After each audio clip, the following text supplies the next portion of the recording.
Assalamualaikum warahmatullahi wabarakatuh.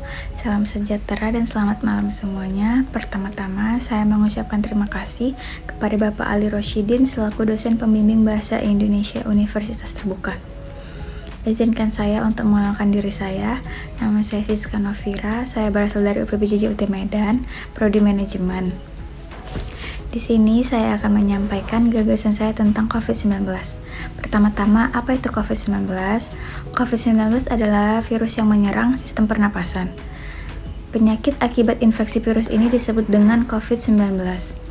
Virus corona bisa menyebabkan gangguan ringan pada sistem pernapasan, infeksi paru-paru yang berat, hingga kematian. Infeksi virus corona yang disebut dengan COVID-19 pertama kali ditemukan di kota Wuhan, Cina pada akhir Desember 2019.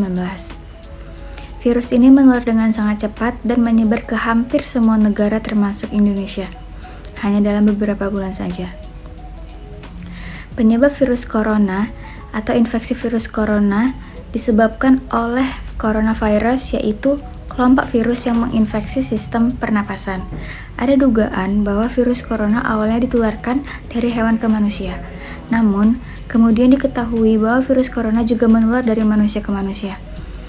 Seseorang dapat tertular COVID-19 melalui berbagai cara, yaitu yang pertama, karena tidak sengaja menghirup percikan ludah yang keluar saat penderita COVID-19 batuk atau bersin. Yang kedua, karena memegang mulut atau hidung tanpa mencuci tangan terlebih dahulu setelah menyentuh benda yang terkena droplet atau ludah penderita COVID-19. Misalnya uang, gagang pintu, atau permukaan meja. Melakukan kontak jarak dekat dengan penderita COVID-19 juga dapat menularkan virus itu sendiri. Lalu, bagaimana cara untuk menentukan apakah pasien terinfeksi virus corona? Yang pertama, dokter akan menanyakan gejala yang dialami oleh pasien, dan dokter juga akan bertanya apakah pasien tinggal di daerah atau baru saja berpergian ke wilayah yang memiliki banyak kasus COVID-19, serta apakah pasien kontak dengan penderita atau orang yang diduga infeksi virus corona sebelum gejala muncul. Selanjutnya, guna memastikan diagnosis,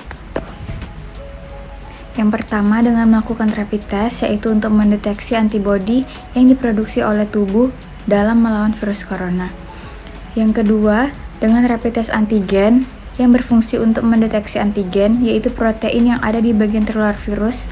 Lalu dengan swab test atau tes PCR, yaitu untuk mendeteksi virus corona di dalam lapisan hidung, CT scan atau ronsen dada, untuk mendeteksi infiltrat atau cairan di paru-paru, tes darah lengkap untuk memeriksa kadar sel darah putih, dan C-reaktif protein. Lalu bagaimana caranya agar kita dapat terhindar dari virus COVID-19? Caranya adalah dengan melakukan vaksinasi COVID-19.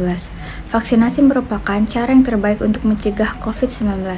Namun, kita juga harus tetap menghindari faktor-faktor yang dapat menyebabkan terinfeksinya COVID-19, yaitu dengan cara menerapkan physical distancing, yaitu menjaga jarak minimal 1 meter dari orang lain, dan jangan dulu keluar rumah kecuali ada keperluan yang mendesak.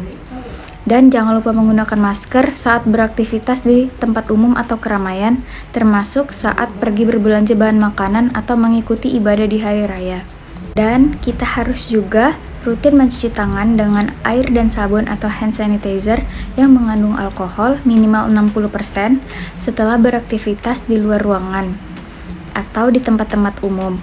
Dan jangan menyentuh mata, mulut, hidung sebelum mencuci tangan.